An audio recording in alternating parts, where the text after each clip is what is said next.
God bless you, sir. Thank you.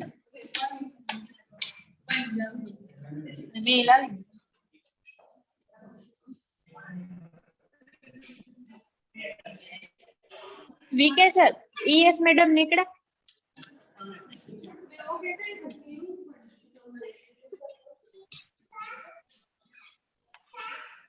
Okay.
Okay, I think many of you have joined.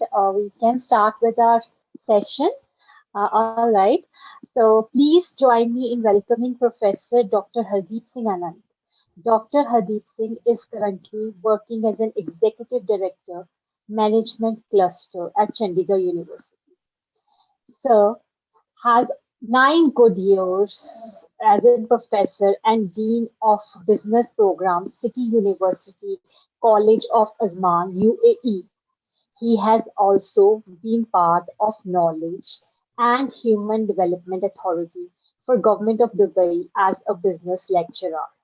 Dr. Anand has over 10 years of experience in pharmaceutical sales management, followed by 10 years as an entrepreneur in education. Sir is an active researcher with several papers and book chapter publications to his credit. We welcome you, sir, and I would request you to delight us with your kind words. Over Thank to you you, very sir. much. Thank you, madam, for the kind introduction. I think we can get started. Before we begin, if you could just give me a feedback on how many people are attending this session.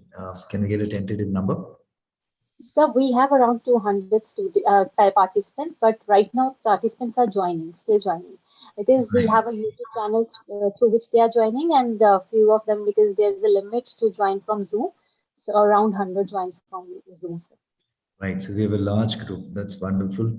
And that is also challenging. So let's see how we can ensure the effectiveness of the session online. I believe many of the teachers are teaching online these days. So this experience has its own advantages and disadvantages. One of the advantages is that we get to communicate with everyone at the same distance level. Unlike a traditional classroom where people sitting in the front tend to get a different focus on the speaker and people sitting at the back have a different focus. But in the online environment, everybody has the same focus. So this is a great equalizer in that sense. Having said that, the drawback is, of course, that we cannot see the people because most people like to keep their cameras switched off. In any case, if the group is so large, it's not possible to see anybody. And that is a bit challenging, as most teachers have learned during the COVID period. But we will try to make the most of it. I will try to keep this session engaging and simple, and I will share my experience to the best of my capability. For those of you who don't know about me, I think most of the people here may not have heard of me, or we probably have never met. I have just returned to India after spending about 13 years in the UAE. And before that, I've had a training institute in India for about 10 years. And I taught at Punjab University, and I was a student there as well. I have a PhD and MBA from Punjab University itself. So Basically, there is a strong connection to the local community, teaching community, but at the same time, certain experiences and overseas tenure have helped me acquire some perspectives which I will try to share with everybody here today. I have taught MBA students in Singapore, in Dubai, in institutions like SP Jain Singapore and IMT Dubai, besides, of course, City University College that I mentioned. And I have just joined Chandigarh University, so I'm still learning the ropes, so to say, here. So let's begin this session without much ado. And I think you can see my screen. Let me minimize the uh, windows here, and yes, and let's start with some of the objectives of this session. The first objective, of course, is to try to understand some new teaching approaches. I think many of the approaches that I will discuss today are probably not new in the sense that the teachers wouldn't have heard of them or may not have known about them. I think most of you may have either used these approaches or have experimented with them at some point of time. Some may not have tried, and this session aims to get everybody on board to try to experiment with these new approaches and then see how we can make the best out of them. Then we will also try to see what are the strengths and weaknesses. One strength, of course, of teaching online or in a blended or a hybrid environment is, like I mentioned, you reach a larger audience, and that is a major strength. You can simultaneously address groups of, like we're doing right now, 400 people or plus even. So that is a major strength. In a country like India, this is of significant importance because we have large numbers of students who actually do not have adequate access to education in general. So if we as a country can figure out ways of putting content online and making sure that through the internet and using technology, we can make this accessible to the masses, then we are sitting on a human resources gold mine. We have about 70% of our population, which is aged 35 or less, which means they are in the age group where they can be highly productive. However, the sad part is that just about 25 to 30% of this population has access to education. Access, not quality education, any education. So we have a huge chunk of people who do not get any access to education. So if we are able to get online and provide this material, any kind of material online, and there are a large number of people who can access it and who can self instruct, who can self learn, teach themselves, and they can use that to be more productive, and that can be a major you can say improvement for the country in terms of the economic benefits and the social benefits and so on. So there are phenomenal strengths in this medium that we have to utilize. The drawbacks, of course, we feel that we cannot get the attention of the students, we cannot reach their body language, etc. So those are some weaknesses. But if you look at the advantages are so huge that these weaknesses don't matter. Eventually, whether we like it or not, we will all have to move online to reach those large numbers of people who have been kept outside the so-called area of opportunity. And it is something we simply have to do as a society. So teachers have a key role to play. If all of us start incorporating some of these new techniques in our daily practices, and by people will become more comfortable with it, and online education will take off, and it will help. And then our students, of course, have a tendency of being better than us. They always take things forward and to a level where we cannot even imagine. And this is how there is continuous improvement in the world. So some of the strengths and weaknesses I summarized for you. In addition, as we go along, more we may discuss. But the most important thing we need to do as teachers is we need to choose our own approach, looking at our own context. The context in your classroom or in your institution may not be exactly the same as the context in my institution or in my classroom, and so on. There will be some similarities, of course. We are in the same geographical space, we are in the same economy. However, every teacher must use her or his own discretion and capacity to analyze and synthesize and apply. And then we need to be very flexible in application, because there is no such thing as one size fits all that would work for everybody in every situation all of the time. So it is very, very important to be quick, to think on your feet, to modify. If you like an approach, experiment with it. If it works for you, excellent, develop it, make it better. If it doesn't work for you, you can either discard it or you can modify it and come up with something else that actually works for you. In this way, we keep trying new things and we keep improving and we keep enhancing the effectiveness of teaching and learning within the classroom and outside when students work on projects and spend time on their own to address other academic requirements that your courses may have. So these are the objectives in brief. And let's move on to discuss some new approaches. There are a couple of comments in the chat. Give me a minute. Let me look. Oh, we have people wishing us good afternoon. Thank you very much for the kind wishes. Good afternoon to all of you. And yes, so what are the new approaches? To begin with, we'll discuss outcomes-based education. This, I'm sure, almost all of you are implementing in your academic institutions. If you're all from just one institution, then I'm sure this is pretty well embedded in your curricula by now. If it isn't, I would be surprised, because this is now the way the world of education moves. And while all of you have written outcomes for your courses, there are many types of outcomes, right? You have outcomes at the institution level, what you at the institution level hope to achieve. Then what are the outcomes that you expect in terms of the impact that you will make onto the lives of the students? How will your education change your students' life today and in 6 months or in 1 year or in 5 years down the line, and so on, and over a lifetime? What sort of achievement or success level do you wish your students to have, or you hope that your education will eventually bring for your students? So those outcomes are there, long-term outcomes. Then you have the outcomes of the program. The business program may have different outcomes as compared to a liberal arts program, and so on and so forth, program related outcomes. And then finally, your course related outcomes, which the different universities or colleges use different terminology. But basically, these are learning outcomes. What sort of skills or competencies do you want to impart to your students?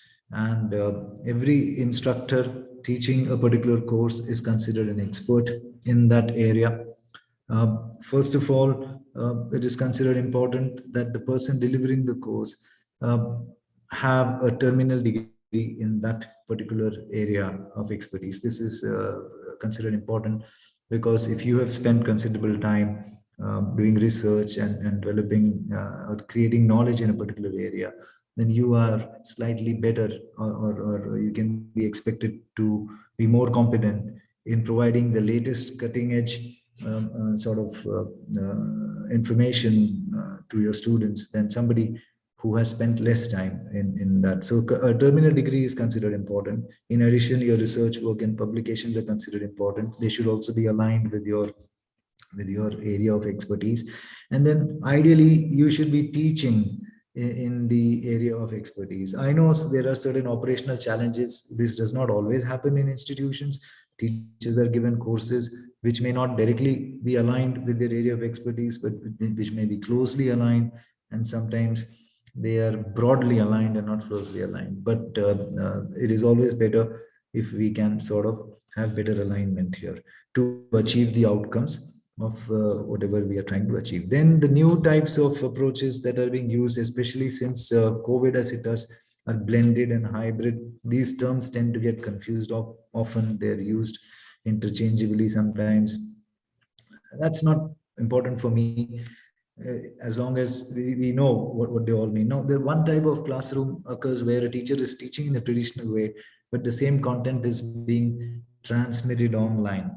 This is not very effective. And if all of you or many of you have experienced this, you must have seen that this sort of teaching really frustrates the student who's attending classes remotely, and therefore it is really undesirable. A better way of providing education using a hybrid method would be something like what we're doing right now. Now it's 100% online, but where we are using the computer screen as a board, and then we are imparting the visual input as we talk, and this is a real time sort of session. Now there is another way of doing it. Blended sessions can be provided where you record a particular session in advance, and then you transmit it online along with your interaction, and you mix it up with certain activities and exercises that students have to perform either individually or on groups. Now, new platforms like Zoom and Teams provide us a lot of opportunity to do that. So this is probably something all of you are well versed with. So let's move on to the next thing. By the way, if you have questions, I would encourage you to either type them in the chat or use any other channel of communication, so that as we go along, we can hold on. Yes, see, it's one of the banes of technology. I keep clicking on enter, and it's a kind of slow system, it seems. Just give me a second. Yeah, here we are. So what are these outcomes-based education that we are trying to provide? As you all know, this comes from a famous taxonomy given by Bloom's. And one important factor to keep in mind is that these outcomes need to be measurable. Sometimes we see faculty members, they write very good syllabi, they put in a lot of good content, but the outcomes are written in sometimes in a manner that is not really measurable.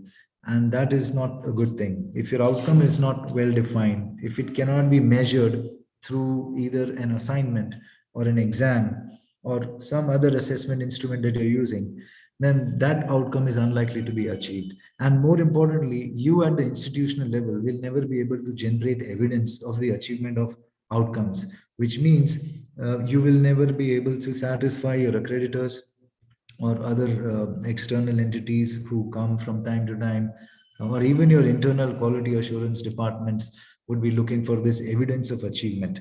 This is one of the critical components across almost every accreditation agency that universities and institutions work with. So this is the first thing to learn, that how to write them. Now, Bloom's taxonomy basically gives you these different levels: knowledge, analysis, synthesis, evaluation, and application.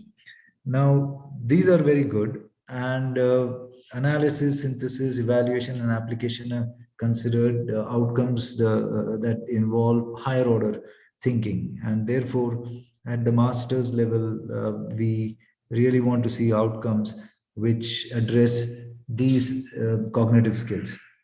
However, one problem with Bloom's taxonomy is that it's only a cognitive, you can say it's a template for cognitive development only. And that is, in my view, a major weakness, because if you look at the world today, our problems are not so much that we do not have intelligent people or we do not have capable people. In fact, we have highly educated people in every domain, but most of the problems the world is facing today arise not because people are not capable enough, but they arise mostly because people are not tolerant enough. People don't seem to be able to empathize with others. People do not seem to be able to be comfortable with diversity. People do not seem to be able to know how to facilitate and help other people. People seem to be too self-centered in general. And sometimes people cannot overcome the prejudices that they have inherited from society, from family, from the environment, and people also do not seem to be very good at nurturing, you can say, the next generation and so on. So as a result, we see the levels of conflict do not seem to be diminishing in society. So on one hand, you have a society full of highly educated, competent people. We have doctors, engineers, scientists in all domains. And yet, if you get onto the internet and you see a debate on any topic, and if you see the kind of language people use or the level of viciousness or aggression, it is extremely disturbing, and one feels a bit surprised to see sometimes highly educated people indulging in behavior, especially when the behavior is anonymous in some way. If they feel there is an element of anonymity, then you see a level of aggression which is really worrying for the world. So what I would like to see in a world going forward is that we do not just target these cognitive you can say competencies, but also the emotional and behavioral competencies. We need to be able to teach people to forgive or reinvent the self, because the story of the self is generally what people have just inherited from others in the environment, and so on and so forth. So this is what outcomes based education is. You as an instructor are free to choose the outcomes. You are free to disagree with the ideas suggested by any expert on the topic, including myself. I do not think one instructor in any case is a bigger expert than another. We are all teachers at the end of the day, and we all have our experiences, and we can draw on them and improve our effectiveness in the classroom. Now let's come to the key components that institutions, universities around the world are looking at, the Bloom's taxonomy part. The other comes, I leave it to you to see what you can or cannot incorporate in your teaching. But we begin with knowledge. Now, what is knowledge and what role it has? Traditionally, knowledge was considered to be the most important goal of education, right? We're all in the business of providing knowledge. And as most of you probably already know, this is not the case in today's world. In today's world, we have a system, I mean, where knowledge is accessible to almost everybody on the internet. You can just Google information about almost anything and you will find it. So therefore, knowledge is not really such a difficult to access commodity anymore, right? What is more important in today's world is what people do with the knowledge they have. So traditionally, to impart knowledge, we use methods like lectures. The problem with lectures, as you all know, is that they have very low recall rate. From one particular study estimated that students cannot remember more than 20% of the information shared in a lecture. So imagine the maximum possible retention can be only 20%, and 80% of the effort cannot be retained. So lectures, we know very well now, are really not the right way to provide education, especially in the current scenario. And another reason for that is that memory is completely unreliable. Traditional methods of examinations and assessments all focused on assessing, not all, but most generally, they focused on assessing memory, the ability to remember, the ability to recall. And this is no more desirable. As it is, memory is distributed now. We do not store the information that we need in our minds. Most of the information we need is either in our mobile phones or in our laptops or in the cloud. So it's increasingly getting distributed across time and space, and the whole virtual dimension and the volume of information is so large that it has become impossible to actually store all of it in one location in any case. So this leads to significant challenges, okay, which of course technology tries to solve. So, and technology is remarkably good at solving that problem. So what we need is to develop a new kind of approach to teaching and learning, where we do not focus so much on information, but focus more on other skills like problem solving and creativity and emotional intelligence, and try to develop those competencies which are human centric and which technology cannot really provide in the world of work. Right. So as instructors, we should be providing students, we should try to provide them resources in terms of where the information can be accessed. It's more important to teach them where the information can be accessed rather than to tell them what the information is. And by the time they come to college, they already have good reading and writing skills. So once they know where the information is, they can access it and they can learn from it. And then our activities and teaching and assessment should be aimed at uh, testing them on what they're going to do now that they have the information. What problem are they going to solve with that information? What improvement are they going to make? What new creative, technological, or innovative application or solution are they going to present using the information that is now accessible to them? or what kind of research they can undertake. So that should be the whole focus of education going forward. Next is the interactive classroom. This is, of course, a good way to teach because it engages the students. If you replace your lecture with an interactive session, it's always better. It is hard to do online. For example, we have a room full of virtual room full of 400 people. Obviously, it's not possible in a 2-hour session to interact with everyone, right? But as far as possible, if we can try and make it interactive, it helps. There is another very good method that can be used to enhance student participation and to also increase recall, if recall is important for you. The flipped classroom. In the flipped classroom, the student adopts the role of the instructor, whereas the instructor just listens to the students.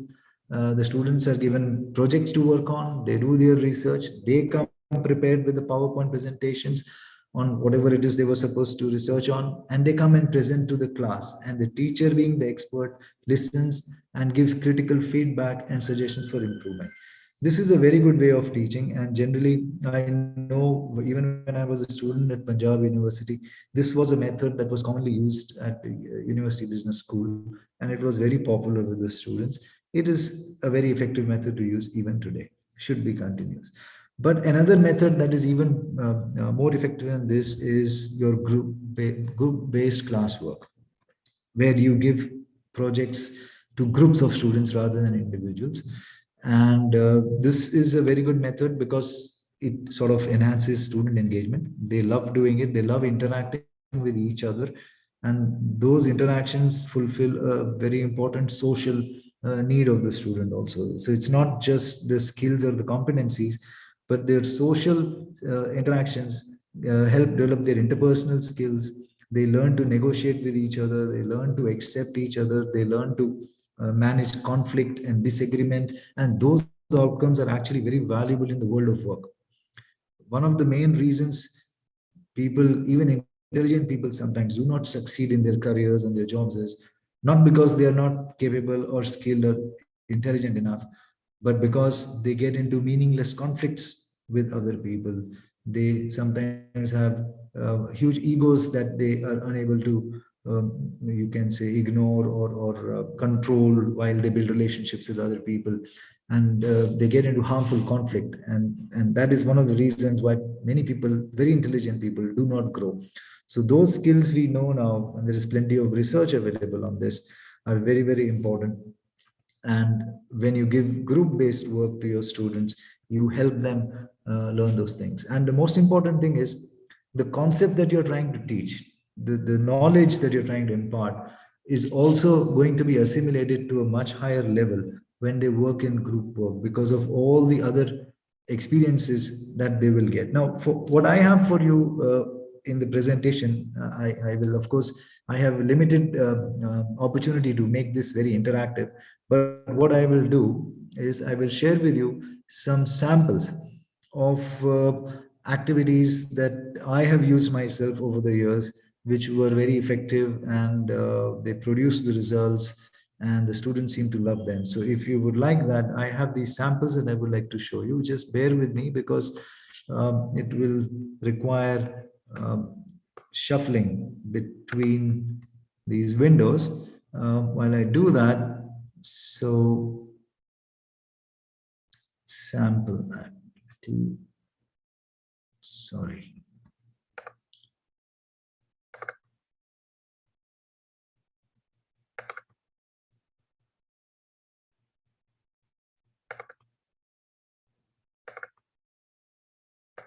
Yeah, here is an example of group-based activity that the students seem to love, and it achieved the objectives that I was trying to point out just now. I have a comment here. Let me just check. Somebody says it is a good session. Thank you very much. Madam, you are very kind. We have just started. And this is an early decision, but I'm grateful for that feedback. Let's continue. So here is an activity, a group-based class activity that was used very, very effectively in my previous role while teaching organizational behavior. So one of the objectives in organizational behavior is to get students to address or understand perceptions. It's one of the topics we teach in OB, organizational behavior. And in perceptions, there are many perceptual biases that people have in general, which lead to behavioral issues within the organizational context. And we try to teach students about these concepts. So stereotyping is a common term, okay, which is used. This is one of the biases. For example, we stereotype. We say, you often hear people saying, oh, all men are like that and all women are like that. And these are irrational and unscientific things to say, because all women cannot have one personality, right? Neither all men. And there are as many types of women as there are types of men, and so on and so forth, right? So, but in the organizational context, stereotyping is more than just stereotyping about gender, for example, or nationality, or religion, or any such identity-based stereotyping. There are other stereotyped behaviors within organizations which are very harmful also. And some examples are shared here in this activity. The students are provided some examples. They get an explanation of what we mean when we say, when we talk about stereotyping. And then what they have to do, they need to identify stereotype behaviors. So they are assigned to different groups and they are sent to the breakout rooms in Zoom. You can very easily do that. And you can have one group of 6 to 8 students. Zoom will do it randomly for you. It just takes a few seconds to set it up. You can ask students to consider the examples of stereotype behaviors that are provided on the following slide, the next slide. And then they can expand on that list with the help of examples from their own experience. Then they have to discuss the effects of these behaviors on organizational performance, on the effectiveness of the organization. That means on the productivity levels, whether these stereotyped behaviors improve productivity or they harm productivity. And finally, they have to provide solutions. What we can do as managers to address these stereotyped behaviors and get people to adopt new types of behaviors, thereby improving the productivity of the organization, for example. And once the groups have done all this, they have come to their conclusions, then they come back, meet into the classroom, and they share their lists of these behaviors with the instructor, and then we can have a class discussion. So let's say you have 4 or 5 groups in the class, you send them out to the breakout rooms, they do this group activity on their own without any interference from the teacher. They were free to have fun, laugh, talk, do what they want. The instructor occasionally can visit each room just to see that they are working and they're not wasting their time. And then the instructor must come out and give them the space they need to come to their conclusions, and then bring them into the class and they make their presentation to the class. So here are the examples of behaviors. This is common when you work for any organization. Sometimes people say, oh, just cover your tail, take care of your interests, don't try to be too loyal to the organization, always keep the boss happy, never disagree with the boss. So these are very harmful behaviors, very harmful stereotypes. If you have a culture where everybody keeps saying yes sir to the bosses, nobody gives honest feedback, not much improvement happens in those organizations, right? So you need to create a culture where people do not fall in the trap of these stereotype behaviors, which they have inherited from previous employees. Just because everybody in the past said this is the way it is, so people follow it. So how do you create a better culture? How do you remedy these? Now, these remedies are what the students are supposed to provide in this activity. So this is an example. I will close this slide now and go back. I hope you find this example interesting, and you, yes, somebody gives a good suggestion. I was trying to do that to shift to the full screen, but unfortunately, my laptop is old, just like I am, and it's not responding quick enough. So see, I clicked on, yeah, here we are, but it's too slow. So I will go back to my actual presentation by shifting between the screens. Sorry about this. I will ask the IT people to help out next time I have a session, but I can close this right now. I think you all have an idea of how you can use group activities. So this is a sample of how group-based classwork really enhances their involvement in the class. And yeah, let me go to full screen again. Oh, what did I do?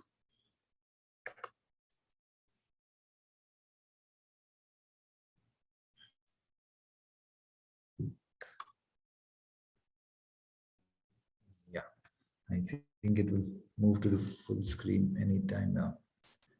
Let's hope. Yeah, there we are. Done. So, great. So this is how we can enhance our effectiveness when it comes to imparting knowledge, this particular component. Then let's move on to the other skill, the analytical skills that we want in the Bloom's taxonomy. We have knowledge, analysis, synthesis, and application. So for synthesis, what do we do? For analysis, what do we do? First of all, as instructors, we need to be very clear in our minds about what is the difference between analysis and synthesis. These terms sometimes are misunderstood. I'm sure all of you understand it, but just for my satisfaction, I will go over quickly with an example of what we mean by an analysis and what we are looking for when we talk about synthesis.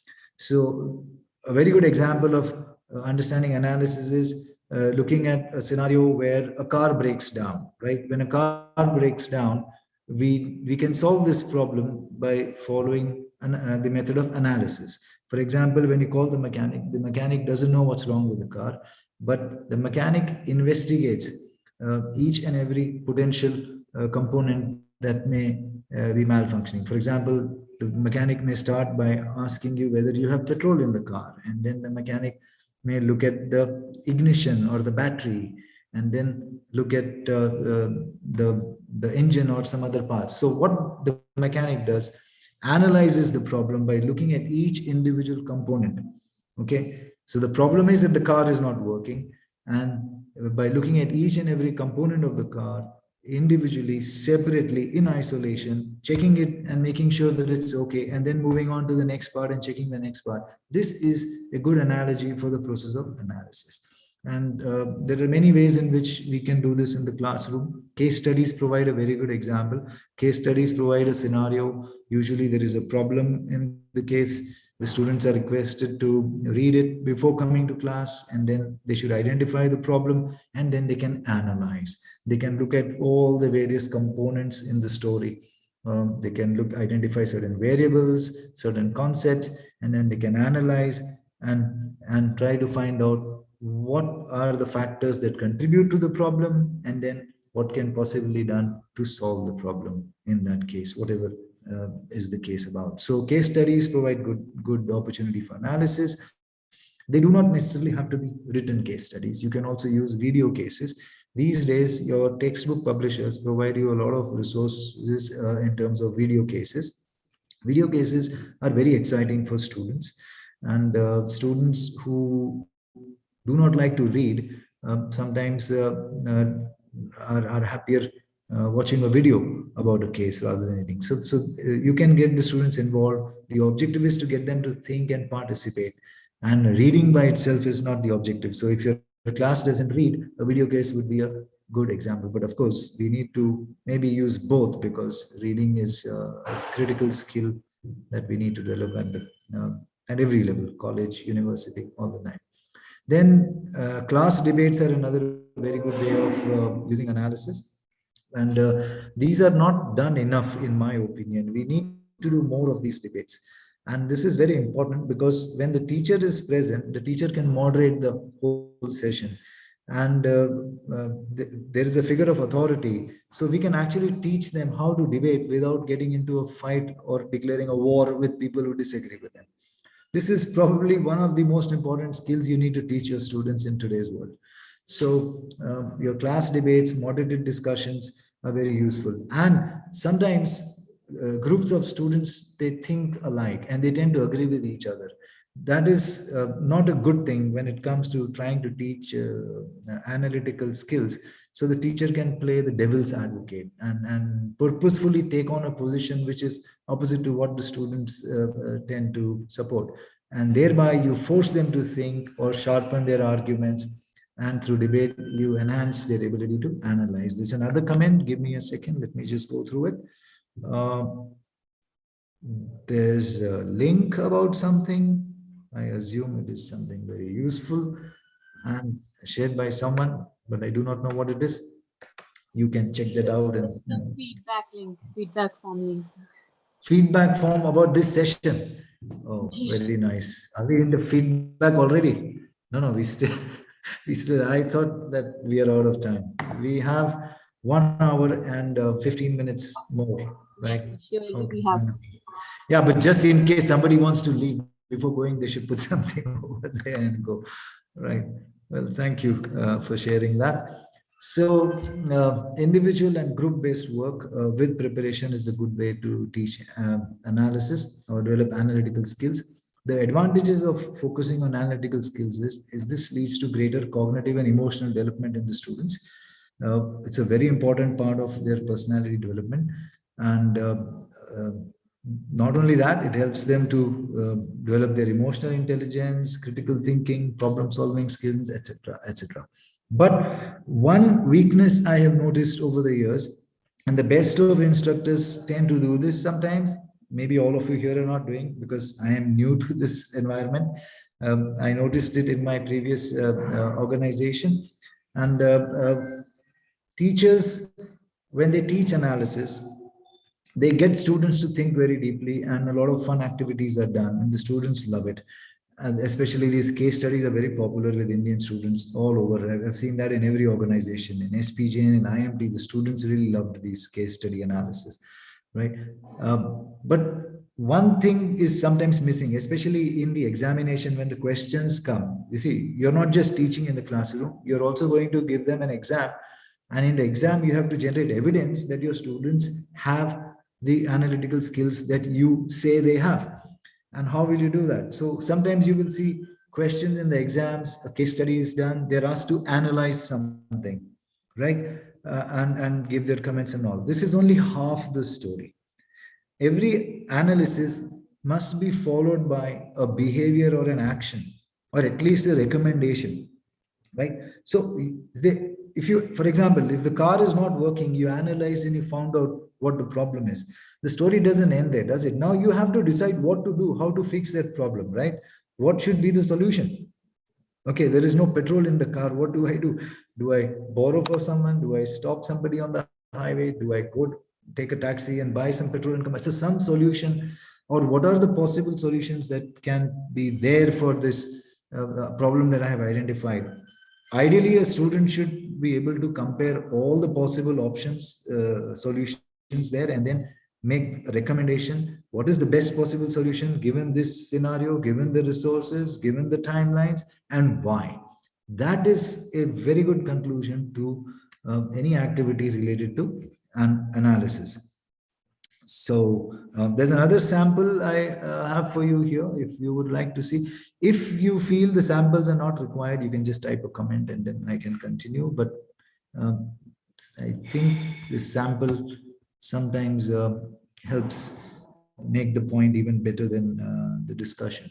So just bear with me. Give me a second while I go back and try to look at uh, a sample assignment on analysis. I hope I'm clicking on the correct file. I was a bit hurried in my last couple of hours, and maybe the file names are a bit. So here is a research methods. Yeah, this paper was uh, basically a research methods paper, and this assignment, is it the correct one that I'm looking? Right, this is okay.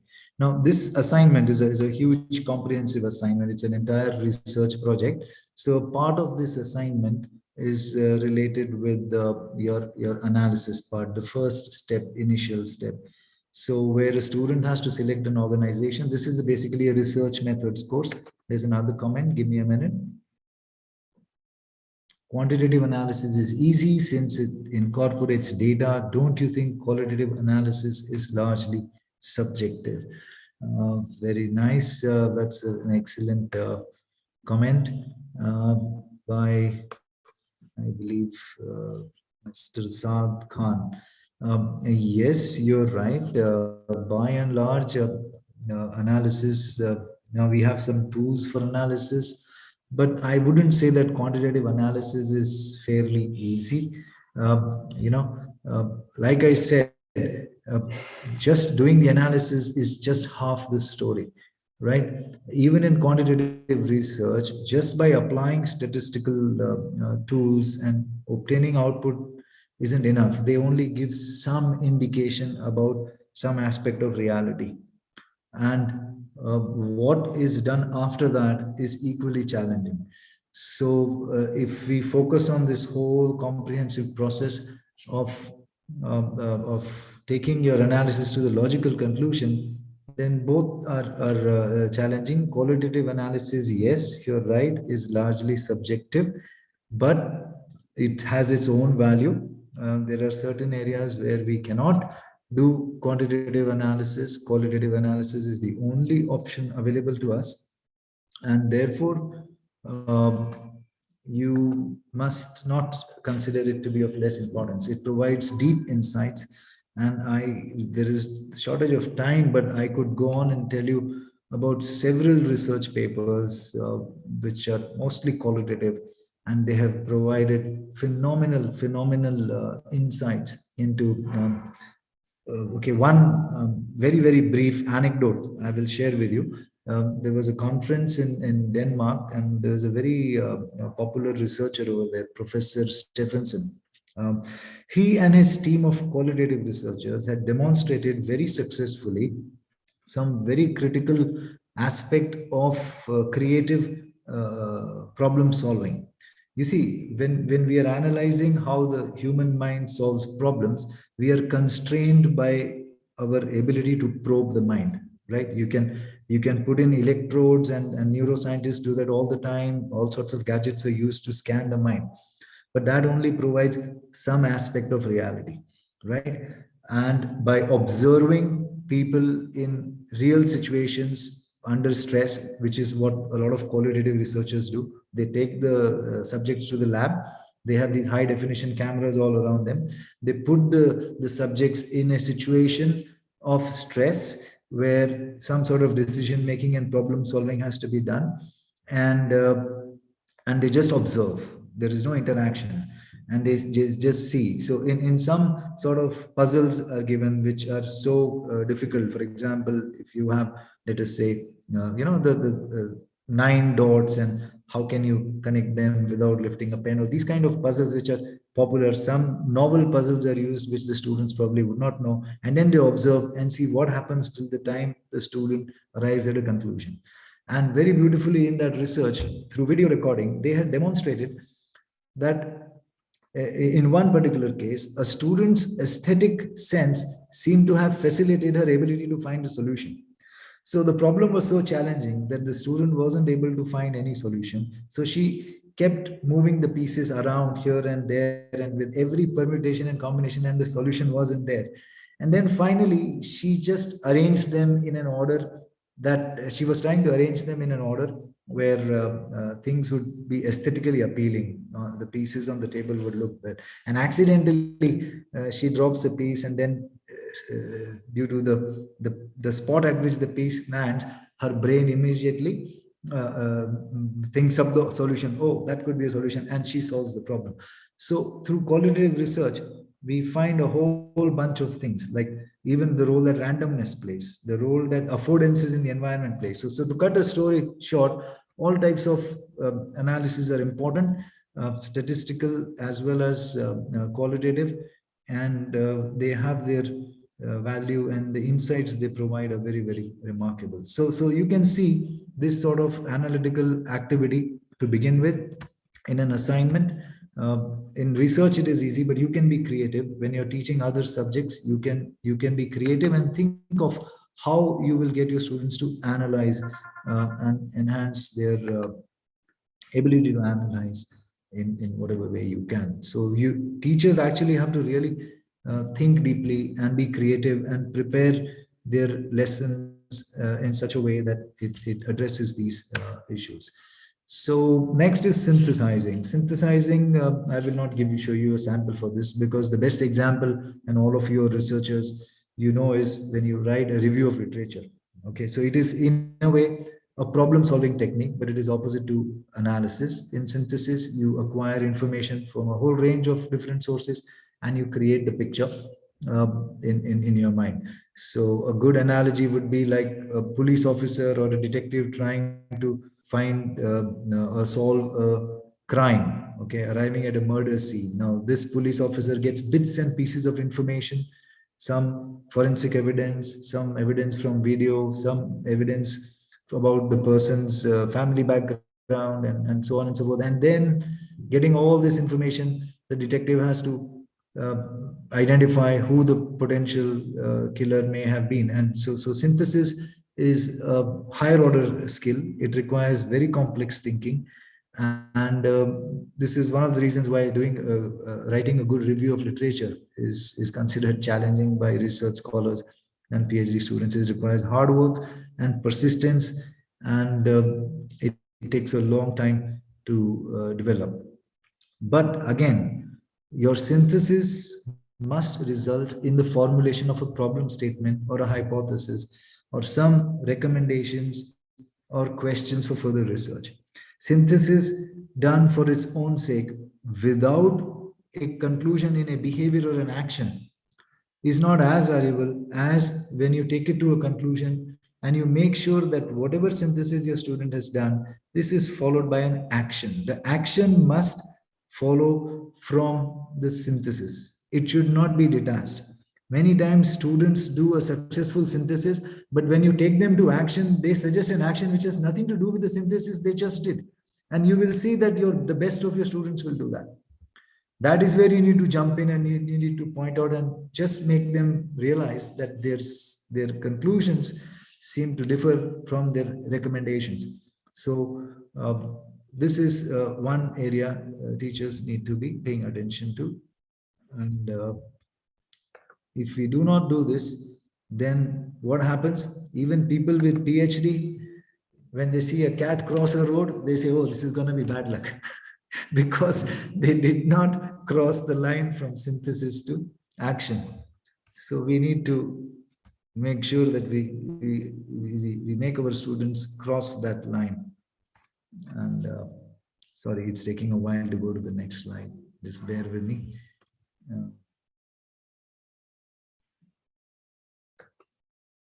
See, my computer has done synthesis, but it's not doing the action I wanted to do. It's not going to the next slide. Just hold on a second. Great. From synthesis, we go to application.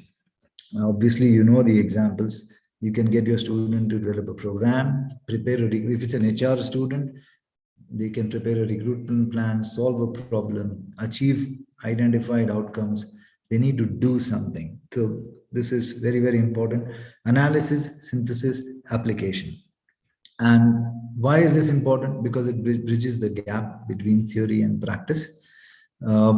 This is a big complaint that generally industry has with the world of education. Whenever we meet managers from organizations, and I'm sure all of you get this feedback from industry, that the students do not seem to be ready for the world of work. They are not competent enough. They can't do whatever is told to them. They expect to be told all the time about what is to be done. And a new employee generally is very insecure and keeps going to the higher ups and keeps asking them, what should I do? What should I do? And this behavior can be a bit frustrating for managers who expect people, once the role has been told to them, that they will figure out what they have to do. So we need to develop students who can figure out what they have to do in any situation. And one good way of doing this is having a lot of application in your classes. Every time you're teaching, you conclude every session with some activities where the students must apply whatever you taught. So no lecture must end without some sort of an application related activity. And actually, I would recommend you keep at least 50% of your time, class time, for your activity. So if you're delivering content, try to cover all your content within, say, half the time. And then for the rest of the time, try to get them to do activities, especially group-based activity, which, as we discussed, is useful. There's another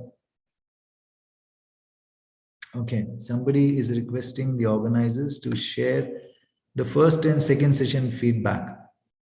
They have not been able to give that feedback. And somebody else is requesting to share attendance for the 2 sessions. Right, I'm sure all these comments are being noted and they will be addressed. So yes, another benefit of application is it leads to the generation of new knowledge. This is why research is very, very valuable. Now, I will take a minute here to discuss some data about research that I came across once, and it was very surprising. The United States, it is said, spends the United States spends more money on research than most of the countries in the world put together.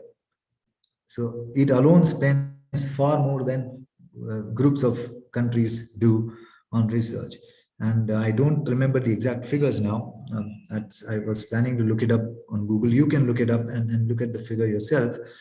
But the reason they do it is, for every dollar that they spend on research, the return on investment is 16 times, 8 to 16 times. That means every dollar the United States spends on research, it earns a profit of 8 to 16 dollars. And that is why it has an economy that is way ahead of the rest of the world, and it keeps generating more wealth for itself. Now, when we in India, talk about research, and you can see a lot of our organizations, our universities now, there's a lot of focus on research. I'm sure all of you have to, you are required by your, I think, contracts to publish maybe at least 2 papers in a year, or at least 1 in a year in a refereed journal. And these days, organizations ask you, universities ask you to publish in Scopus index journals or even higher, and so on and so forth. Now, that is a good thing. Generation of research is very good. But the weakness is that the research we generate in India generally does not get converted into, for example, $1 of $1 spent on research in India does not produce a revenue of $16 or $8 like it does in the United States. The reason is because of a lack of culture of application.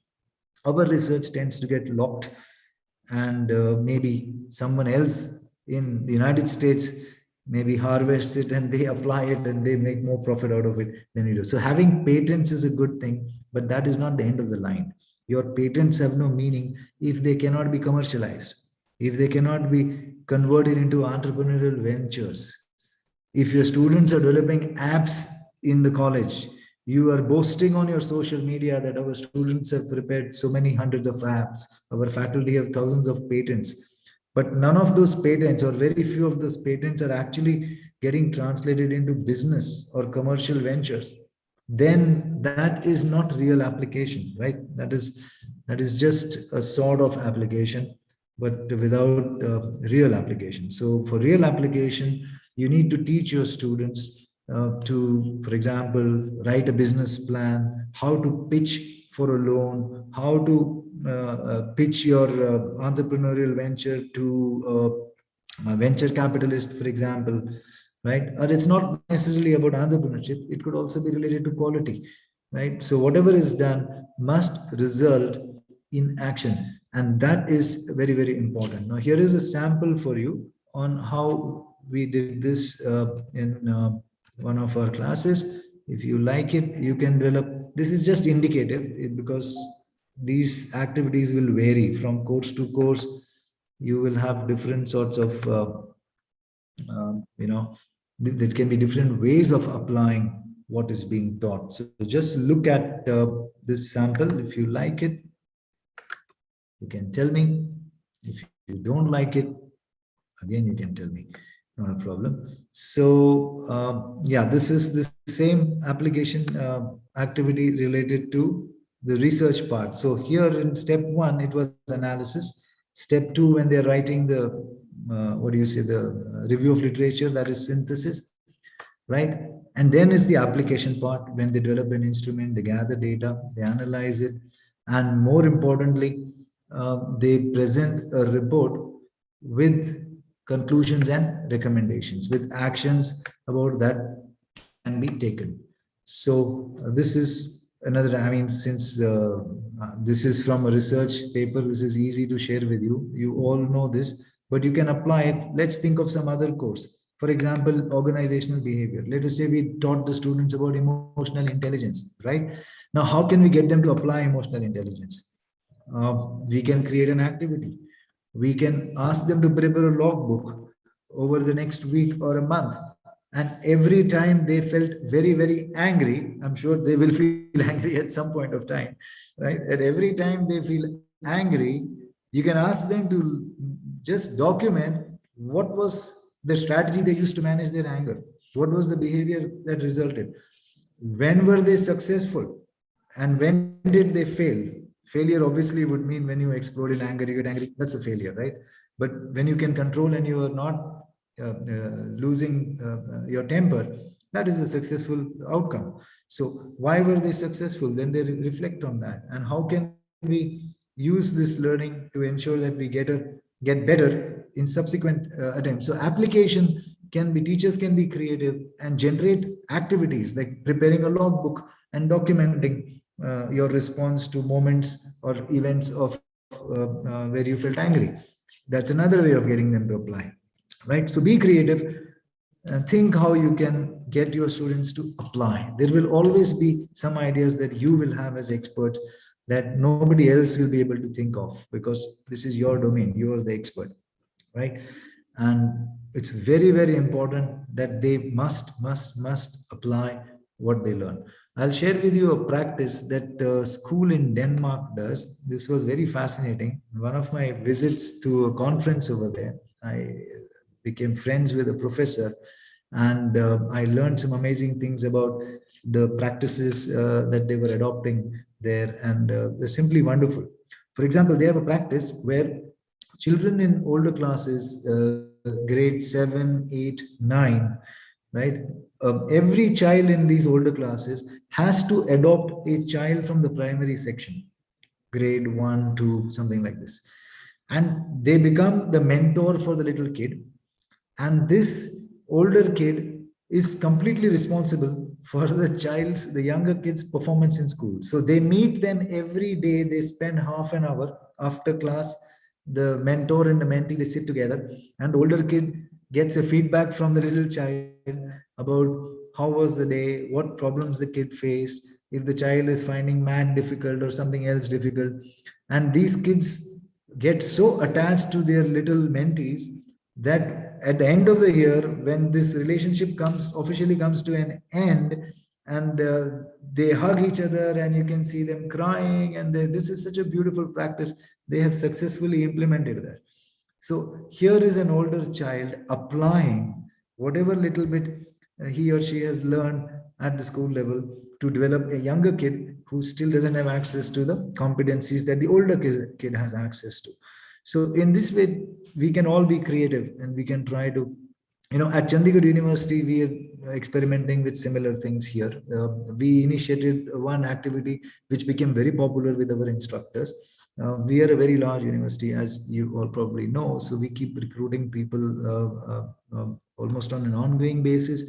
So recently we've implemented a buddy system where every new faculty member who comes in, we similarly appoint an experienced faculty as a buddy, and we make sure that this new person should not feel lost. And when you're new, you need information about 100 things, and you cannot always you don't even know who to go and ask information. So if there is an older employee who's been here, who knows everything, and that itself becomes a big help and reduces stress and enhances efficiency in its own way. So this way we can apply whatever concepts we learn to develop quality, to enhance entrepreneurial spirit in our students.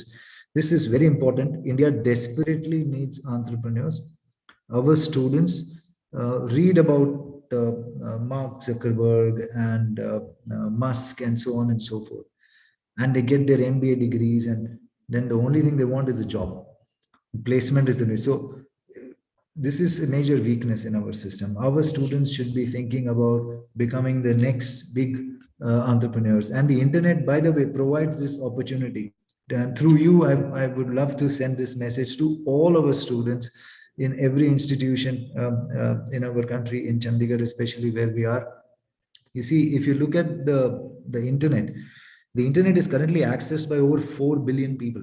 4 billion people, that's the number, right? And starting an online business is very affordable in India as compared to most other countries in the world. If a student starts the simplest of businesses, providing a service which may be as low as for just $1, it is not difficult to find 1 million customers on the internet for a product that you're selling for $1, because 4 billion people are there all the time already. If you're able to use some tricks and market, I mean, that's the potential we're looking at. So imagine, no job will provide $1 million in income, right? But a student setting up an entrepreneurial venture can actually, if the venture is interesting, if the product is something that clicks, anything can happen on the internet. So this is the spirit we need to inculcate. When people start businesses, we know very well that that is great for the economy and great for the nation. And these successful ventures, they employ more people, and then that is again very good for the economy, and so on and so forth, right? So yeah, this is the application part. Next, let's go to the next slide. It's 10 past 4 approximately. We are on time, and we will have sufficient time for the activity that I have planned for you by the end. So if I have not yet put you all to sleep, please stay awake, and we will spend some time doing an activity. I hope you will participate in that and then provide your feedback, and we will make sure that we are able to apply a little bit of what we are discussing here today. Then evaluation. This is the next skill in the Bloom's taxonomy. Compare and contrast. You want students to be able to analyze things, do a strengths versus weaknesses analysis, compare the pros and cons of something, review theories and practices, not just accept things as they are, or just because people have been saying in the past, certain concepts are believed by everybody, that does not necessarily make it a great concept, right? And people should, we need to inculcate in the students the ability to think for themselves, to go beyond just what is presented, and analyze and synthesize and then conclude why something is good, why something is bad, not just say that this is good or bad. And then if they go deeply, they will realize, of course, that most of the times what they think things are, generally things are not like that at all. And this is the reality of life. Very few people seem to reach to that point, and we need to be able to, and you can say, enable people to be able to think deeply enough to be able to do that, and also give recommendations for improvement. Simply saying that there is a weakness in something is not enough.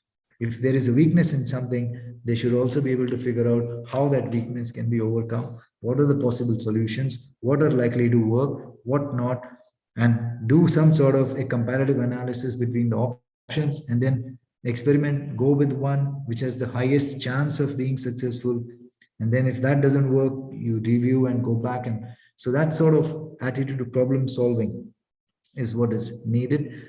And when you test your students in the exams, always try and if your learning outcome is about evaluation, then make sure that beyond evaluation, we look for the reasoning that has brought them to that conclusion.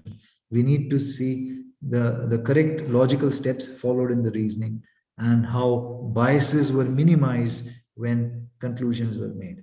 The biggest problem in evaluation is bias. Human mind is very, very highly biased. There are so many biases we inherit, like I said before, from family, from society, from culture, from religion, from our own education. A management graduate has certain biases, an engineering graduate will have certain biases, and uh, people living in Punjab will have certain biases, people living in Himachal will have different kind of biases. We are so deeply embedded in the biases that we've inherited, and this is one of the reasons why uh, we have sometimes completely avoidable and unnecessary conflicts in society. So the rationale that was used for coming to a conclusion, and then the justifications for those evaluations and suggested recommendations. This whole process, the students really must be taught to think through and through and through, right? And to be able to do that, of course, what is the benefit when a student does this? Obviously, then they learn to pay attention to detail, right? Now, as teachers, when you see your students work, the best of the students, you will find sometimes grammatical errors which are so basic that which should have been taken care of in primary school, right? Like subject verb agreement, singular, plural, right? Very, very basic errors. Children who studied in English medium schools from kindergarten, also when they reach master's level, they continue to make those kind of, showing that really there was no attention to detail, right? We need to develop a culture of quality consciousness where people are taught to observe carefully, think about what it is that they have observed, reflect, then plan what is going to be done, then implement those plans, then review the implementation to see how successful they were, and then go back and think again. So this quality consciousness, so to say, there are different terminology for all this you will find in literature, but I'm not interested in the terms. But this is what we try to teach when we have learning outcomes focusing on evaluation. So let's look at the last sample that I have for you on related to this. Yeah, now this is an evaluation in again a research methods class. So the students were given a research paper handed out in class. They had to critically examine the topic, the research questions, the literature review, bibliography, and so on. And then they had to evaluate the paper using rubrics that were provided in class. Now, this is very important. Let me take a few minutes to discuss rubrics and what we really mean by rubrics. I'm sure almost everybody here knows it and you are using it. But generally, what I have seen in my experience, the rubrics that are written are sometimes written in such a complex way that the students really don't grasp what the teacher means by the individual components of the rubric. So I would recommend using very simple rubrics. For example, there is a technique called single point rubrics. They are far easier for students to understand. And you should use the rubrics in the classroom when you're doing class activities. For example, in this activity, if we gave the students a research paper and told them to read it and come to the class and then critically examine and provide their own evaluation of each component of that paper, there should be a rubric. The rubric must define what we are looking for in the, let us say, the introduction section of the paper. What is a good review of literature section? And it should be quantifiable over there. It should be, the language used in the rubric should be simple and objective and quantifiable so the student can make sense of it. It should not be very wordy and written in such a complex way that the student is confused about what the rubric means. So this is very, very critical. We spent a lot of energy and effort over the last 5 years in my previous institution trying to train faculty how to write rubrics that can be used in the classroom as an instrument for teaching, and then the same rubric can be used in the examination while you're assessing the student's work. So the student knows exactly what is expected of me, what the teacher is looking for, on what parameters am I going to be judged.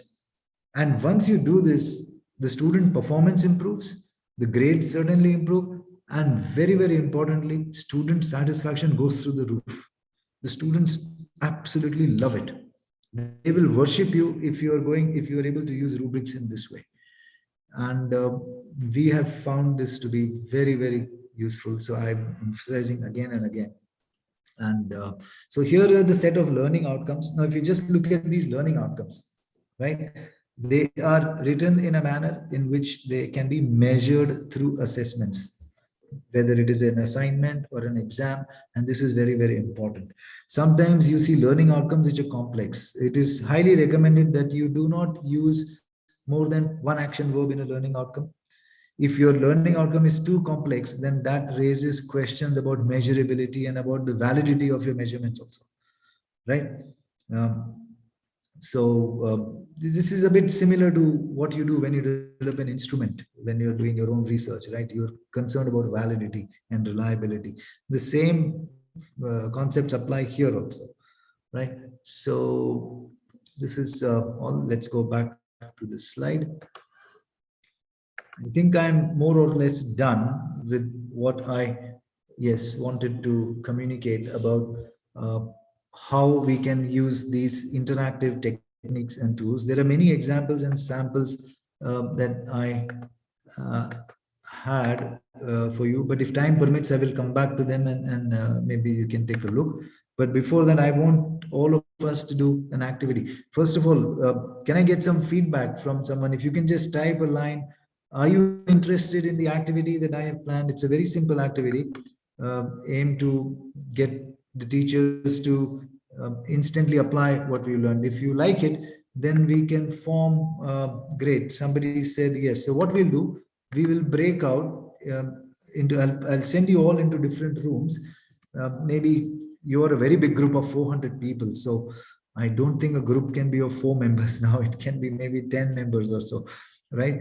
And what I request you to do is, I request you to write 4 learning outcomes. I had planned the activity for a smaller group, as you can see, but never mind.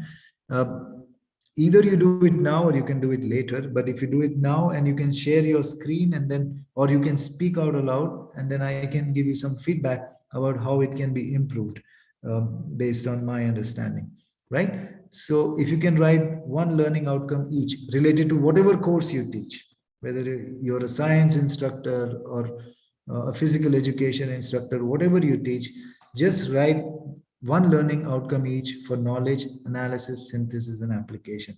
I am not going to beyond Bloom's taxonomy, because generally organizations use this taxonomy only. If you could go beyond and consider the other outcomes that I was suggesting, we should consider behavioral, emotional competencies, then that is also wonderful if you want to do that. But meanwhile, great. So 2 people have said yes, they want to do it. So I invite you to write learning outcomes related to your course, at least just 1 or 2, or maybe you already have learning outcomes that you're using. And if you like them and you think those outcomes are perfect, you can share them. If they are perfect, we will say so, and we will explain why they are perfect. And if they can be improved, we will give you some feedback, and you can do that as well. So here it is, Dr. R. Naganathan has shared something. Students will be able to apply grammatical skills on their everyday communication. Very good, doctor. This is a good example. If you permit, I can suggest slight improvement in this to make it, yeah, because this is very good and generic. And if you can also add what exactly it is that you want them to do, because everyday communication seems to be too broad, right? I'm communicating at home with my family, I'm communicating in the classroom, right? If it is too broad, then it is not going to be measurable through an examination or an assessment. But if you focus on what competency or skill you're trying to impart to your student, and then you bring that focus into your learning outcome, then it becomes very, very measurable through an exam, which is what your accreditors will love when they come to rate the quality of teaching and learning in your organization. Right? I hope this makes sense.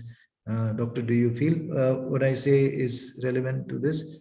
If you disagree, that's fine. But yeah, then you can make it more specific and take your time. You don't have to do it now. This is just a brotherly feedback to you, so that you yeah, and your students will be also clearer. No, then they know exactly what my teacher wants. My teacher wants me to be able to create a certain kind of, say, documentation for the world of work related to my area of education or specialization, whatever the student is learning. Okay, here's another example by Dr. Arora. Students will learn to apply their decision-making skill in every sphere of life. Wonderful, doctor. This is wonderful. This is a great dream. I wish. But again, the same feedback that I gave for the previous outcome. It's not measurable enough. No, every sphere of life means, wow, the decision they take to marry, the decision they take to, uh, uh, I don't know how many kids to have, or the decision they take for so many things are beyond the scope of our ability to measure. Therefore, this can be made more specific so that your examination, your assessments can be more valid and more reliable, and the same feedback to you also. Yeah, wonderful. Here we are. Now we are getting somewhere. Brilliant. Now we know we are teaching these students to be experts on how to make money. And this is what I'm going to measure, because this is what I'm going to teach. And this is what I'm going to generate evidence for. And my student, by the end of the course, will know how to make money by investing, by taking the best investment decisions. Brilliant. That was a brilliant change you made there and then. So next one, Dr. Gupta is saying student teachers will be able to analyze, students will be able to, probably that's a typo, analyze various teaching strategies and pick up the suitable one for the, teachers will be able to analyze various teaching strategies. And are you teaching teachers will be able to analyze teaching strategies? And oh, you're a teacher's teacher, very good. Then it is perfectly fine. That's a good one. Teachers will be able to analyze and pick the best one for their students, or for the context would be probably better, because the students, um, the context changes the strategy rather than the student. No matter who the student is, I think we want all of them to learn what you're trying to teach, right? Right. So yeah, that is a slight improvement I would like. Students will be able to use language efficiently. Sorry, this one just went by. I have to go back to read it.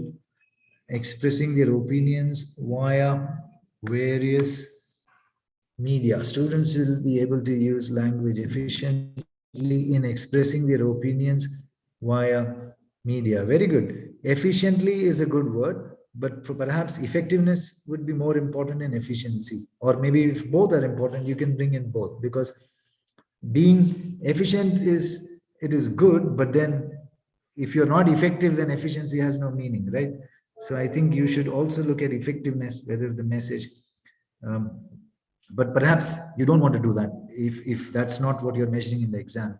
Think about it. That is this is not a bad one, actually. It's a good one, but think about it if you want to bring in effectiveness or not. That is your decision. You're the expert. Hmm? Okay, whereas various media, again, various media, brilliant, but okay, how many media are you going to cover? If that is, if you're covering everything that's possible, then by all means keep it that way, right? In the classroom, if you're, next one says should build problem solving attitude based on experiential learning. Yes, very good attempt, Dr. Chaudhary, but just think about it. This is a challenging one to measure, right? Should build problem solving attitude. Uh, First of all, how do we measure a problem solving attitude? To my knowledge, when we measure attitudes, we use instruments that have scales like the Likert scale, which is a good one for measuring attitude, right? And are you in an exam going to use a psychometric kind of assessment to see if they have learned, which may be rather difficult for you to do in the exam, and an exam requires a different kind of output, right? So perhaps this can be revised. Remember, when you're writing any learning outcome, you must be clear in your mind about how it is that you're going to assess this. What are you going to do to, in the end, it has to be, there has to be an exam, there has to be an exam question, a test item that should produce the result, which will be an evidence that the student has now learned to do what my learning outcome said the student would learn to do. So that is the clarity of thinking. Two more messages are there below. Let's go down. Right. You guys are very kind. I am giving you suggestions. I am pointing out improvements, and happily you all are accepting it and in such a jovial way. This is very nice. I'm grateful for this. Thank you so much. And your students are lucky. This is the best thing we want to see in teachers. Wonderful. Great. So I think we've seen a lot of examples. And if it is possible to uh, share the microphone and allow people to verbally speak up and ask questions related to the topic of discussion, that would be brilliant. I'm not sure if the organizers can do that, but if they can do that, it would be wonderful, and I would welcome questions uh, to go beyond what we've discussed. Uh, Right, sir. We'll just check. I'll talk to my technical team to do that, sir. Right. So if anybody has a question, because this is a topic that is pretty vast, and if we get questions, I'm sure with 400 people, there will be not just questions necessarily. If something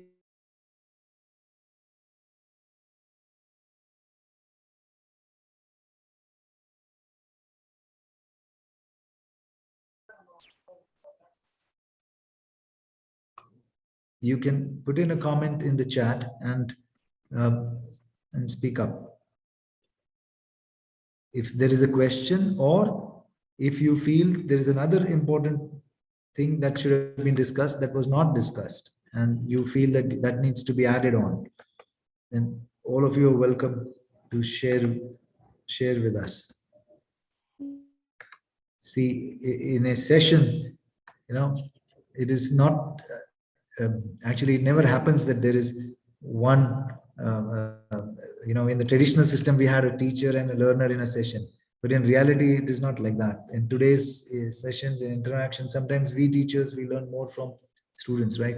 And if we go to do an FDP, then the people attending are many times equally, you can say, capable, and they contribute to the session as much as the speaker does. So that is very desirable and very important. And please, I will be very grateful if you speak up and share your ideas or ask your questions in this. Sir, anybody with any question?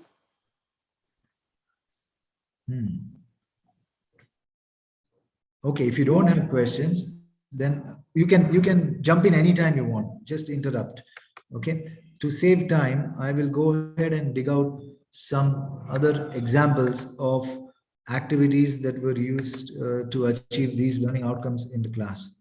Uh, since, but only if you like them. Would you like to see some more examples? I already shared with you all some. Do you feel this is useful? Should I go ahead and share some more?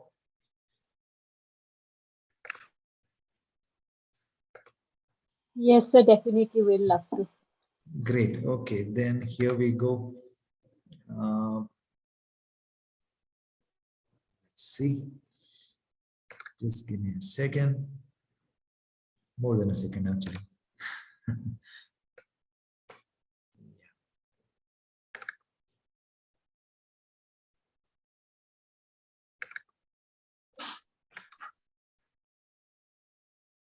So you explained in such a wonderful way. I think that's why they don't have any query.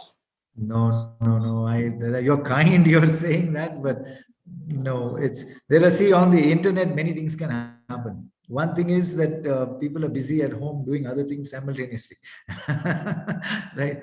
This happens. So either we are busy cooking, or the children are there making some noise, so we don't want to do that, right?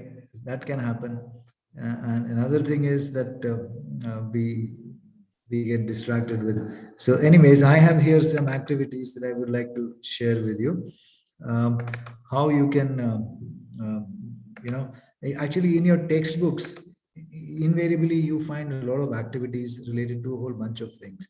So sometimes what you can do, if you teach it through PowerPoint slides, generally that is not very useful. If you convert the entire chapter contents into a class activity, okay, the students not only love it, they get engaged, and they never forget. Then once that has happened, then those concepts stick with them, and they will delight you in the exams with the results. So, for example, here is a simple activity derived from a textbook on global leadership. You know, there is an entire uh, set of theories about a kind of leadership that is called global leadership. Now, if you make the students sit in the class and give them a lecture on what is global leadership, what are the qualities of a global leader, blah blah blah, they listen to you, and after some time, most have gone to sleep and they're fed up, and they don't want to hear the term global leadership again. So here is an activity derived from a chapter from a book. So the chapter was converted into this sort of an exercise on self-assessment. The students were provided the attributes of a global leader. What are the attributes? They're there, along with the indicative dispositions. The indicative dispositions are behaviors that give us an indication that this individual has this characteristic of global leadership or not. So that those theoretic, basically it's a theoretical construct, right? The whole theoretical construct was used, and we developed this sort of scale-based psychometric assessment, and the students just loved it. So this was the scale. These are the directions. The students will read the aspects of global leadership, use the scale, which is a simple Likert scale, and then they will basically analyze themselves. So here they analyze. Now there are different dimensions of global leadership, like inquisitiveness and you know, perspective, etc. They all come from the theory. So we use them, and we created this sort of self-assessment instrument for the student. Now this the students just loved, and they loved, and at the end they all got scores on each of these parameters, and then they compared their scores with other students in the class, and they had a great time. They laughed and they joked, and they just loved it. The whole thing became like a great fun activity. And at the end of the session, okay, and they were like, they knew who has the qualities and what is missing in them. That is the most important thing. Each one of them got to know what they were weak in, you know, and how they can then. So this was the scoring scale we did. So this sort of activity can be created, and then we give them some feedback. So this scale does not exist in the textbook. We converted the chapter into a, you know, a self-assessment instrument for the students, and they loved it. Here somebody else has shared something. I do not know what this link is about, but if you can speak up and tell us what it is about. No. Great. Maybe you can type if you cannot speak. Probably your microphones are muted. So if you can just type before I click on it, if we know what it is about, then we can. Can you see the screen, by the way? Is it visible? Yes, sir, it's Yeah. visible. Okay, great. Let me try and look for another activity on decision making. Yes. Yes, Now, sir. yes. Sorry, is there somebody wants to say something? I just heard a voice. No, probably unintended sound. Yes, case studies, of course, you can use them also. Instead of, many times as teachers, you will see that when you assign a case study, many of your students come to class, but they have not really read the story, right? They have not read the case. And that completely destroys your ability to give that experiential session to the students as you Excuse me, sir. plan. Yes, please go Sorry ahead. for the interruption. I think the slide which is showing something different. We could see synthesizing. That's a slide we saw. You couldn't see the activity? Yes, sir. Now, hold on. The psychometric assessment we prepared. Hold on. But what we see is the slide starts with synthesizing. Slide number 7.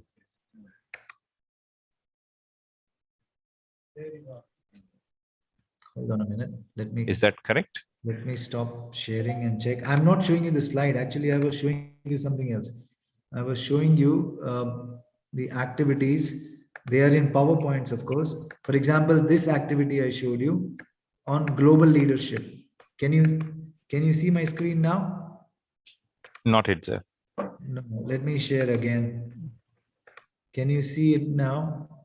It is from your mail, I believe so. Is that correct, sir? Yeah, wait, can you see my screen now? Scores. I could see that one. Yeah, so this is what I discussed just now, how we Yes, sir, use the yes. chapter from the textbook and we convert it into a psychometric self-assessment instrument, right? Instead of telling the students what are the qualities of a global leader, etc., we just gave them this, my laptop is a bit slow, so that's causing also some sort of a disturbance. I will get it fixed, but unfortunately this session has to go as it is. So here, these are the theoretical constructs of global leadership, like inquisitiveness, what aspects inquisitiveness consist of. They were used to design this, right? These are simple behavioral, observable behaviors that we wrote down on the basis of the theoretical construct of inquisitiveness, right? So we this takes a lot of hard work on the teacher's part, right? If you read a chapter, to convert a chapter into an activity, it means sometimes it can take quite a few hours, but you only have to do it once. If you've done it once and you're teaching the same course again and again, then over a period of time you will have a set of fantastic activities that the students will be absolutely electrified by, and you can reuse them because you're teaching the same course, right? And so this was what we created, and I just shared it as an example of how we converted the theoretical concepts into a classroom based activity, which was done first individually and then they sat in groups to compare each other's scores, and they absolutely loved it. So I think, sir, you get it now. I can move Yes, sir. on to, yeah. So this is all I was talking about. And due to shortage of time, I won't be reading out everything on that slide, but you get the idea of what I'm saying. And depending on your course, you can do other things. Now, here is a second activity, which invariably I use when I'm doing case studies. The reason is because many students come to class without reading any case study. You have assigned and you keep reminding them, still a large number of them come to class without reading. And that frustrates you. You can't do your case study analysis because nobody has read it, right? So what you can do, you can create a summary you can make a set of PPTs based on the same story to summarize. So here was a case about leadership where we were trying to get the students to understand what is called the trait theories of leadership. Now, in the trait theories of leadership, two separate approaches are generally discussed. Different terminology and vocabulary are used by different theories, but broadly speaking, they fall into two categories, right? You have task-oriented leaders, and then you have relationship-oriented leaders, and so on. So in this particular story, in this case study, this was a story about two different managers who had very different styles of dealing with the people they were supervising. And the whole story was about the impact it had on the people and what were the business outcomes and what had happened. So we wanted the students to read the case before coming to class, but since they don't read, we made a set of PPTs, and we do that for every single case where we summarize. So I can just show the PPT before I start the case discussion. If somebody has read and come, it is excellent. But for those who have not read and come, then they can also participate in the case discussion, because you give them a brief. You tell them through a set of PPTs that this was the story, this is what Phil was like, this is what Ben was like, then the story progressed from this to this happened, and this happened. Now you guys discuss and tell us. So you can still do your case study analysis, and you are not frustrated if somebody has not read. In this way, you can be proactive and anticipate what possible problems you're going to face with students when you go to class, and then prepare an activity.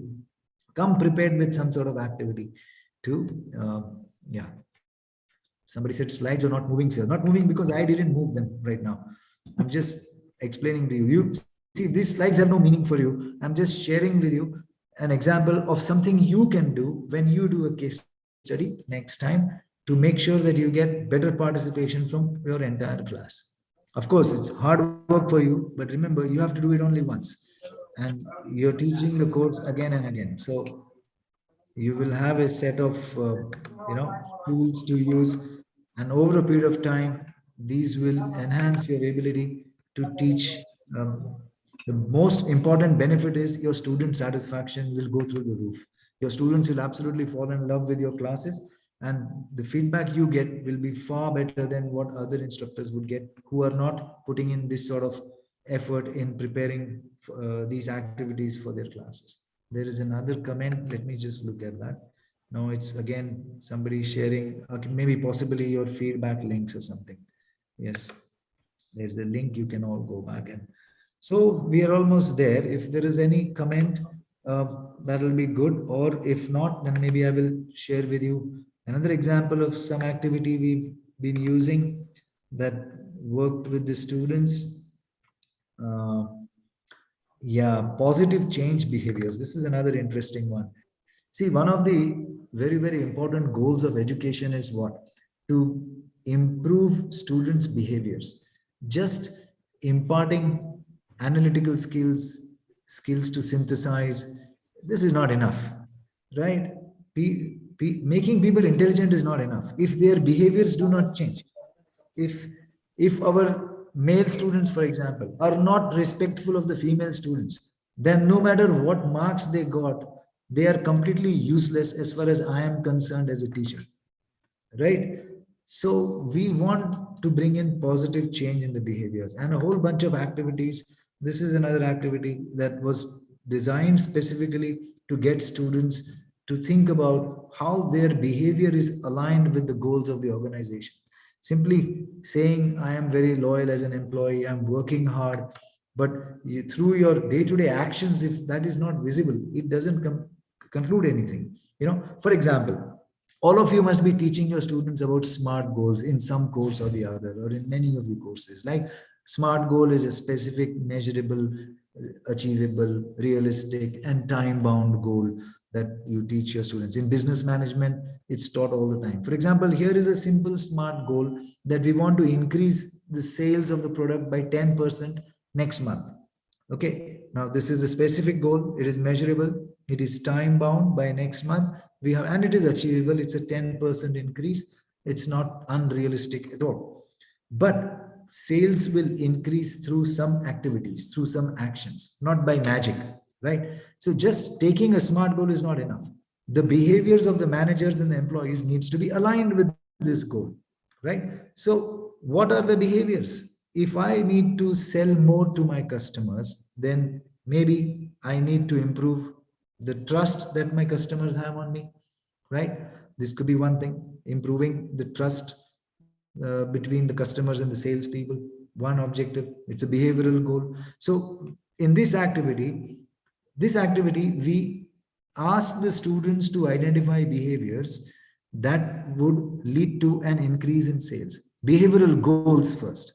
So the students, the items you see on the top are the items given by the students. The students said one goal should be improve trust. We wrote it down on the slide here. We went to the class with this table, but it was all blank. They said we should improve trust. We wrote it down. Somebody else said improve the morale of the sales force. We wrote it down as a goal. Somebody said improve the efficiency and effectiveness of your engineering and after sales service teams. We wrote that down as a goal. Whatever they said, we put it down here, right? Then we asked them, what will you do now as a manager to improve? 10% more customers should trust us, 10% morale should go up, whatever is that number, right? What actions will you take? So here are specific actions. They said, then I must do this. Like, I should increase my frequency of meeting customers by 10%. If I'm meeting 9 customers, I will try to meet 10 every day. So here are specific actions and behaviors that I should do if I have to achieve the behavioral goal, and the behavioral goal is necessary to be achieved if this SMART goal has to be achieved. So we designed an activity in the class, and the whole theoretical concept or a theoretical boring lecture became a very exciting discussion. Everybody was involved. They loved it. And in the end, I am 100% sure they could realize that what I do is what will lead to my goals, and so on and so forth. This connection we successfully managed. So these are very simple activities. Any teacher can design a whole range of activities like that based on whatever theories and concepts you're teaching. So try to avoid using PowerPoints. Those lectures are, they are useful only for the teacher, because the teacher keeps looking at the slide. So the teacher will not forget what comes next. But beyond that, it doesn't have, in my mind, as much of a utility. When it comes to, if you look from the student's point of view, your PowerPoints are possibly a very weak way to engage and deliver lessons. They are necessary in the online. For example, I use PowerPoints a lot right now, right?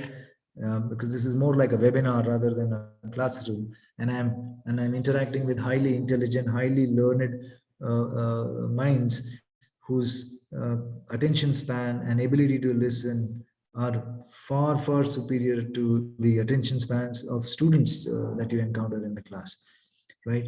And even then, I think the activities that I showed you possibly generated interest. Possibly you may have paid more attention, but I don't know. You can put all that in your feedback. I think we are right now at the end of the session, and I will conclude. Before I go, I will thank you all for inviting me to talk, and your organization. And very importantly, I will thank all of you for your contribution to building our youth and developing them. And you are doing a great job. And I'm personally grateful to all of you for this. You know about my university and where we are. If at any point of time you feel the need to talk with me about any of the issues, you need a second idea, as much as time permits, I will do my best never to turn anybody down. Thanks a lot. And good luck. Any critical feedback is more than welcome, by the way. Suggestions, feedback for improvement, anything at all, you will find me to be very receptive. Thank you very much, and good luck. Thank you, Ms. Kaur, for this session. Thank you, sir. We have We'll take definitely enriched from your valuable session, sir. The session certainly benefited from breadth of knowledge and depth of expertise. The session was really amazing, valuable for us, sir. Giving it your time really helped us to make it a success. Really thanks to you, sir. And I am very thankful to all our passive participants, those who remained very supportive with us for the whole day. And I would like to call the day by the words of Frank Hub. He says, proper teaching is recognized with A's. You can know it without fail because it awakens within you that sensation which tells you this is something you have always unknown. With this, we end up with our day one session. Thank you everyone for being supportive, and thank you so much, Anand sir, for being giving us such a great knowledge and enlightening